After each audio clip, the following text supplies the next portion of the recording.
Bad Larry.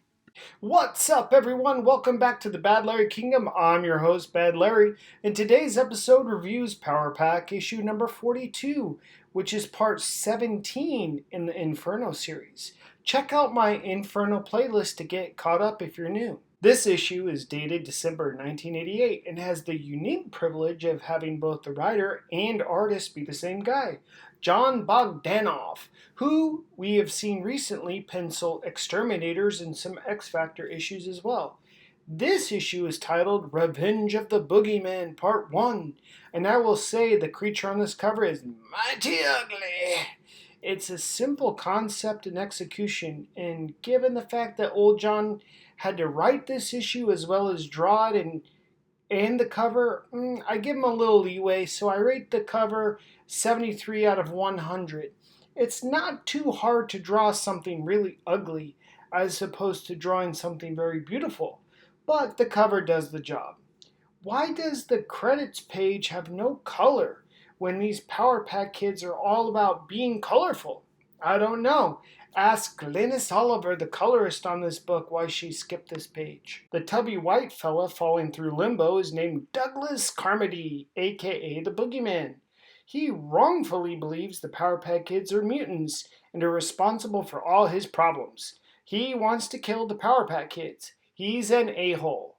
The demons of Limbo love to eat fatty people. They taste greasy. Noster is waiting for just the right moment to tempt Douglas with an offer he can't refuse. Noster recalls how Douglas hates the Power Pack kids so much, how he acquired a special suit and recruited a bunch of terrorists to fight them, but those blasted kids recruited some backup as well, the New Mutants, even though they themselves are not mutants. Ilyana Rasputin, aka the Demon Darkchild, leader of the New Mutants, opened up this disc portal in which she sent poor Douglas, now naked ass, through to perish at the hands, claws, and teeth of the limbo creatures dwelling within its dimension.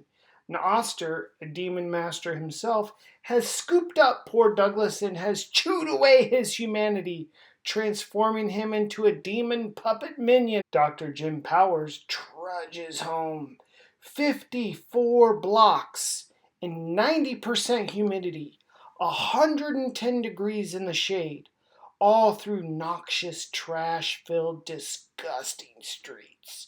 At home, Dr. Powers finds out his kids also have a fever. There is no refuge.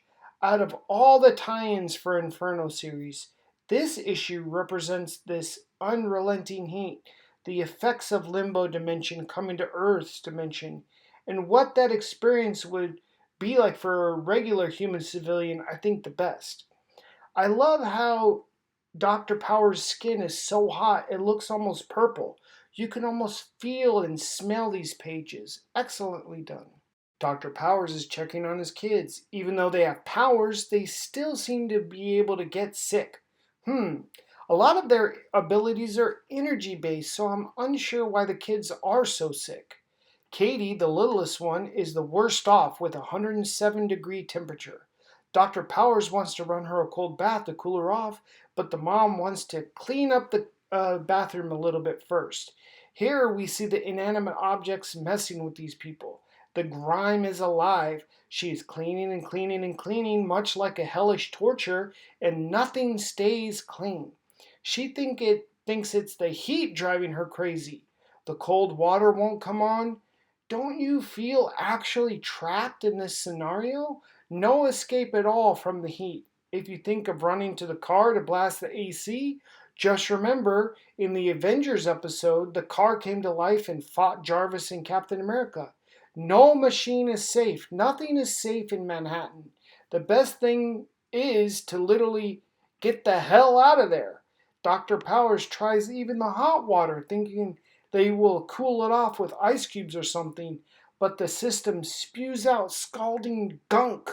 It is like Poltergeist or Haunted House, Haunted City. Where is Iceman when you need him? Dr. Powers is a super smart man, but he is not seeing the evidence being presented right in front of him. The house is a death trap. Outside isn't much better though. The effects of Inferno has caused traffic to come to a standstill.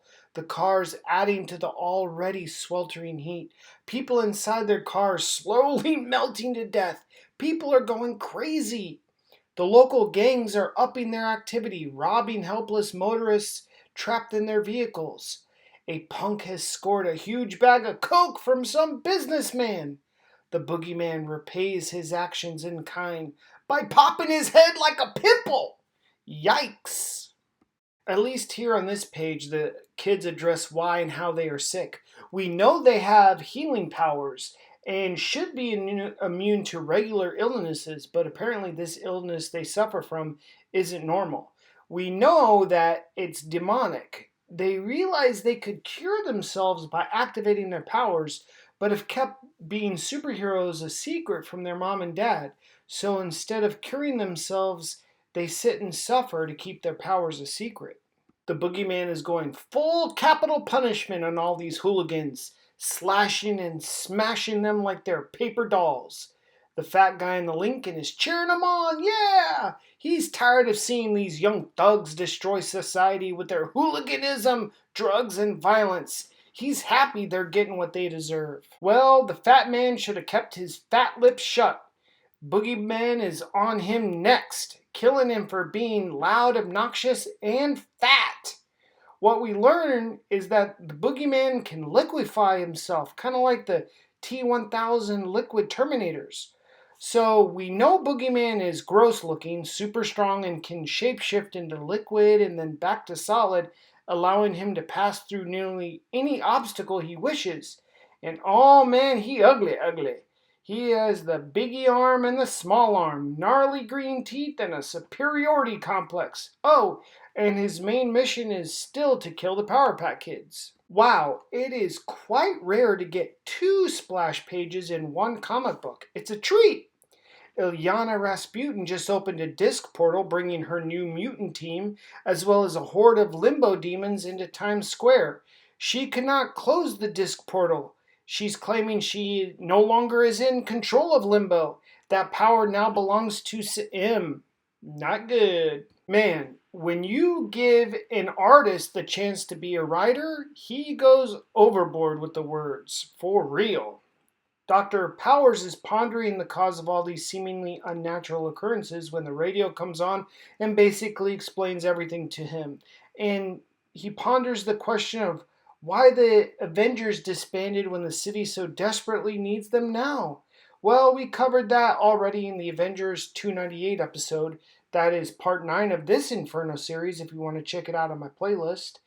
Alex Powers, the oldest boy, heard the radio and wants to jump into action, help out, but he is like cooked tunas at this point. The mom helps him to the bathroom, yapping about how many times she's cleaned it when, OMG, this disgusting, grimy, stinky disaster. Mom runs away about to barf. What would you do? You would have to believe your house was haunted at this point, right? Alex tries using his powers to clean up some of the overgrown mildew, but he is actually pretty weak right now. Alex's problem is that if he starts absorbing too much energy, he will start glowing. How's he going to explain that to mom and dad?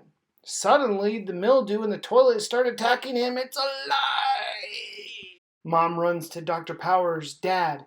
It's time to get the kids and get the heck out of this house. Dr. Powers agrees, but makes a good point. It's as bad out there, maybe even worse. Suddenly, the radio blasts on at mega deafening levels. It's getting louder and louder. Mom tries to turn it down, but the radio shocks the crap out of her. Dr. Powers unplugs the radio, but it's still on. It's alive, people! Mom comes through with the old rolling pin power. Dr. Powers says, let's risk it out there, man. Let's get the kids and bounce. Little Katie sits up. She sees that the boogeyman is there, but Julie tries to convince her it's just the heat messing with her mind. Well, Boogeyman grabs Julie by the throat, letting her know that the jig is up. Katie wasn't hallucinating at all. How terrifying. The Boogeyman could have snapped little Julie's throat, but his intention now is to torture and torment the Power Pack Kids. It's not bad enough that he wants to kill them. He feels he can do that at any moment he desires, but what he wants to do now is play with his food first, so to speak. Little Katie ain't looking so good. She's delirious. Mom and Dad scoop up Katie and head out. Not the elevator! We know in the Inferno series that elevators are the worst places to go. It's always haunted. It's a death trap. And of course, the elevator gets stuck.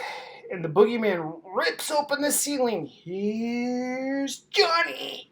The boogeyman snatches up Mom and Dad and goes into a villainous diatribe about how the kids are mutants, even though they aren't, and how Mom and Dad are so stupid for not realizing the kids are the Power Pack kids.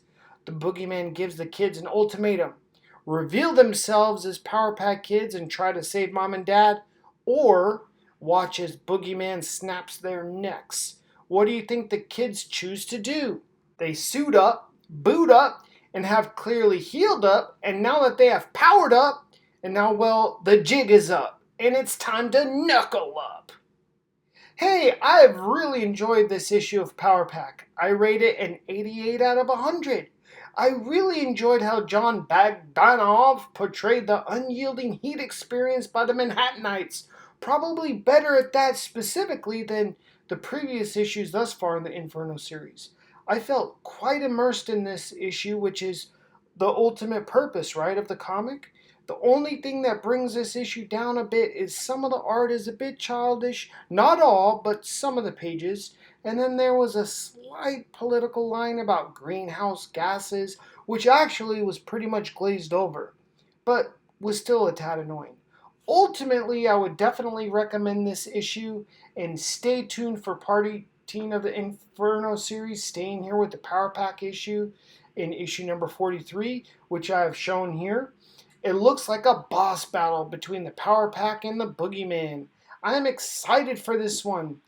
Thanks everyone for the support. Hit that like button, subscribe, be good to one another, and I'll see you real soon. Peace.